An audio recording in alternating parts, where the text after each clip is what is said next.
Սեպտեմբերի 17-ից 23-ը Երևան Music Week փառատոն համաժողովի բաց կանչերին ի պատասխան Երևան կժամանեն շուրջ 70 երաժիշտներ եւ բանախոսներ աշխարհի տարբեր երկրներից։ Արդեն երկրորդ անգամ փառատոնային շաբաթը վերածելով երաժշտական փորձի փոխանակման եւ միջազգային համագործակցության արդյունավետ հարթակի։ Մեկ շաբաթ շարունակ Երևան Music Week-ի 35 միջոցառումների ընթացքում տեղի կունենան կենթանի համերգներ, պանելային քննարկումներ, վարպետության դասեր, աշխատարաններ ու սեմինարներ, որոնք գործակցության եւ գործընկերության նոր հնարավորություններ կստեղծեն ոչ միայն հայ, այլև այն բազմազգ երաժիշտների համար, ովքեր ստեղծագործական նոր կապեր կփնտրեն Երևանում։ Առաջին փառատոնին անդրադառնալով հիմնադիրը փաստում է, Անդրանիկ Երևան Music Week-ի արդյունքը գերազանցել է բոլոր սպասելիքները։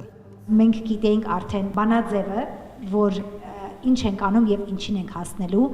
սակայն այն արդյունքները, ինչին մենք հասանք, չէինք սպասում, որ բոլորը շատ ոգևորված են, եկել են եւ երաժիշտները, ովքեր եկան մասնակցեցին, հիացած էին պարզապես եւ ոչ միայն երաժիշտները։ Մենք ունենք օրինակ Մեծ Բրիտանիայից շատ ագենտներ, ինչպիսին է Սայմոն Գլինը, ով մեր Գուրջիև անսամբլի ագենտն է Մեծ Բրիտանիայում, ով այստեղ հայտնաբերեց Միքայել Ոսկանյանին եւ այս տարի կազմակերպում են նրա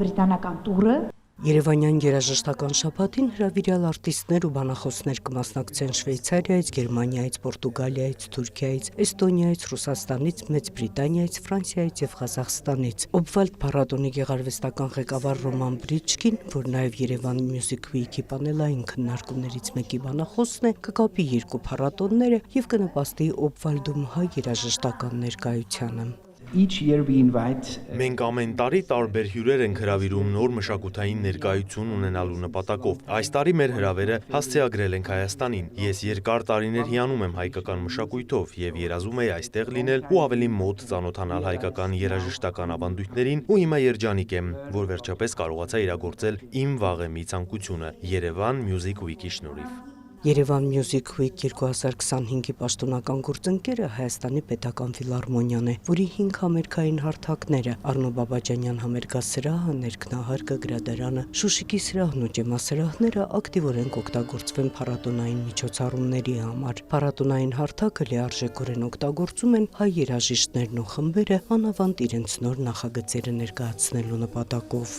Մեր պրոյեկտը այնքան նոր է, որ տենց այսօր անունը նույնիսկ մտածվել իրան, ինքը կոչվելու է Մարդ մութ անտառ, մեր ելույթը լինելու է dark jazz ժանրում, մենք հրավիրելու ենք ճամփորդության մեր հանդիսատեսին դեպի ինքներս մեր ներս ու այդ ամբողջ տենց մեդիտատիվ երաժշտությունն լինելու, որը մեզ տանելու է տենց մի հատ ինքնաճանաչողության։ Իսկ փառատոնի փակման համերգը նվիրված է եվրոպական ֆոլկլորերին եւ սեպտեմբերի 23-ին Լուսի Խանյանի մասնակցությամբ համերգը ներառված է համաեվրոպական նախագծի միջոցառումների շարքում։ Նոնե Ալեքսանյան, Հովանես Քյոսեյան, լուրեր։